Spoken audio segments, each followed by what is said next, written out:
We talked about building equity. Okay, some of you talked about parent-teacher conferences. That's a great opportunity. But I would encourage you to start as early as you possibly can, within reason. Within reason. Some schools, they send out letters ahead of time. Teachers are already calling before the school year begins.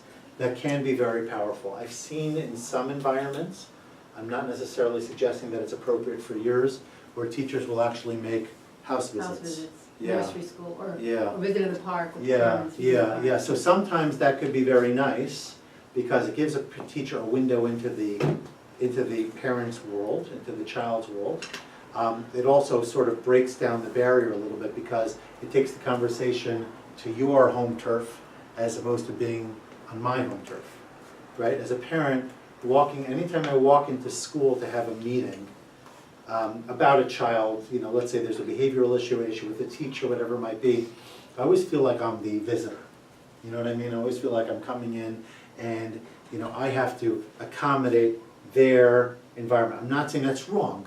It might just be the necessity of the reality, the reality of the situation. But it can be nice to do that.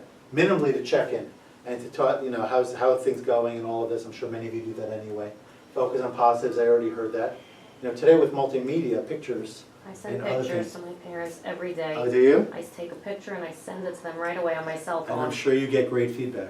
The responses that I get is, thank you so much for making my day. I had Uh-huh. such a terrible morning. Uh-huh. This put a huge smile Beautiful. on my face. Fantastic. And the parents love, if I don't do it right away, like I'll Yeah. do it at night after my Uh-huh. kids go to sleep and they're like, this just made my day. So It's that's just, they great. love it. That's fantastic. I just want to say, we started something with all our classes, a class WhatsApp. And we don't demand teachers do it, but they've gotten to doing, at the end of the day, they usually post 1 or 2 pictures or a little conversation starter, like something we did today in school. And Uh-huh. we get such positive feedback. Beautiful. The only downside is you have to make sure the parents don't start using it as their, Yeah. you So know, that's why Yeah. we So have we a have some blog, rules about because it. they didn't want, like, You have parents to to control over it. yeah. Which school is it's, this? It's a small, it's called Silverstein Hebrew Academy in Green Uh-huh. Head. Got it, okay. So, as a principal, actually I inherited something called nachas calls. There So was a we system. do those. You have We do nachas Okay, notes. so what would happen is the teacher would nominate, and then the form would come already filled out to my slot, my box, whatever it is. I would sign on it, whatever my little shtick was that I would write, add a couple of stickers, and then I would have the child hold the nachas note and take a picture or two. And then, so in addition to actually getting the note home, the parents would receive a call and an email. And in the email, of course, they saw the pictures. There's nothing more powerful, of course, than seeing smiling kids. That's why every good school video is basically 80% smiling kids and 20% or 15% of actual message, of actual information you want to say about the class. Because that's really what gets us going. Now, here's another one that you may want. Yes, go ahead. How often did you get nominations to do this? Was it The nachas call, Yeah. every week. Some teachers were better at it than others, or more regular.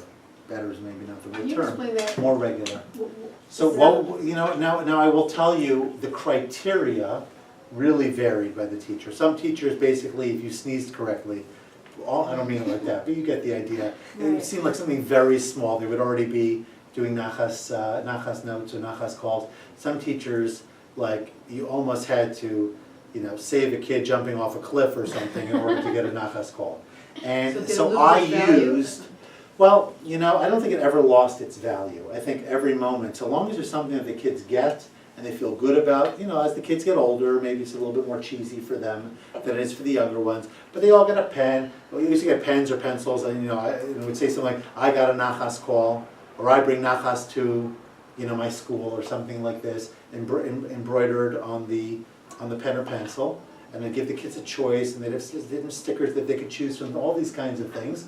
And it went very well. And if you're emailing it, you could email the parents, you could email the grandparents, you could email the great uncle. I'm just kidding.